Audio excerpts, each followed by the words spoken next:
Remembering usernames and passwords, it's something almost everyone has to deal with. Twitter, Tumblr, Facebook, Instagram, Facebook, MySpace, Twitter, banking, USAA. I keep going all day. eBay, Amazon, Facebook. I pay a lot of our bills online, so you get, consequently, as a result of that, you have to have passwords to get into everything that you want to do. Get the point? You can only remember so much, so what do? Well, that depends on who you ask. In order to remember all these passwords, I'm not good at remembering things. I never have been, so I write them down. I keep a lot of them the same. I mix a few of them up, mostly like you split half and half, you have two different passwords, it's easy to remember that way. Writing the information down and storing it in a safe place seems secure enough, but it's not recommended. And if you're one of those people who thinks the solution is to keep all your username and password combos the same, the experts at Best Buy's Geek Squad say that's not a good idea. Some people disagree, but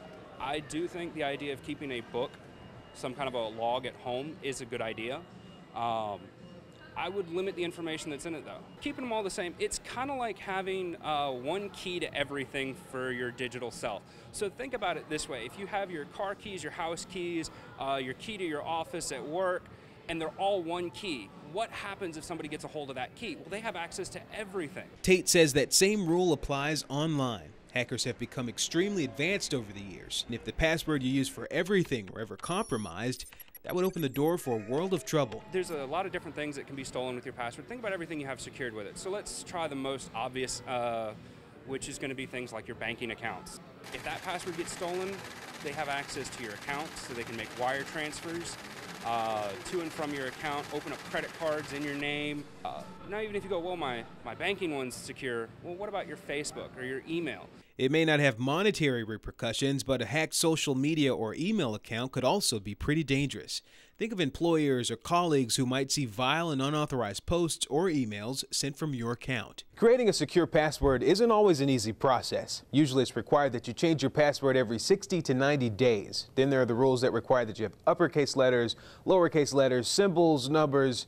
The list goes on and on. But there are solutions, and one of them might be right here in your smartphone. Password management programs. You can find them anywhere from like your cell phone.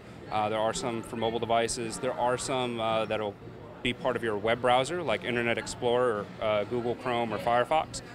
And these programs, if you're going to use them, just do your research before you start using them. Look for ones that people have had a good rating about. Essentially, password management apps act as a digital vault for all your important information. By entering a simple 4-digit code, you can gain access to all your usernames and passwords stored in one place. I think a lot of people aren't aware of them yet because there's something that's really kind of just started developing recently. 5 years ago, how many passwords did you have? Probably not many. Nowadays, you have passwords for everything.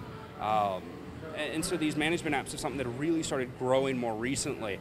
And I actually use a password management app myself, and they really do help. But again, you'll want to be careful and do your research, making sure the app is a legitimate one that can be trusted.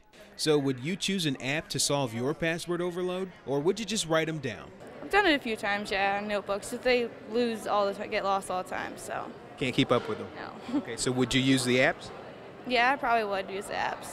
the app would be better because you wouldn't have to constantly keeping up with stuff and know where it is. Your smartphone's always going to be with you. There's so much phone theft going on that you hear about that I think I would be a little bit leery about putting it in my phone. You guys have just decided to keep it the old-fashioned way and write them down. Write them down on a piece of paper. That's it. Yep.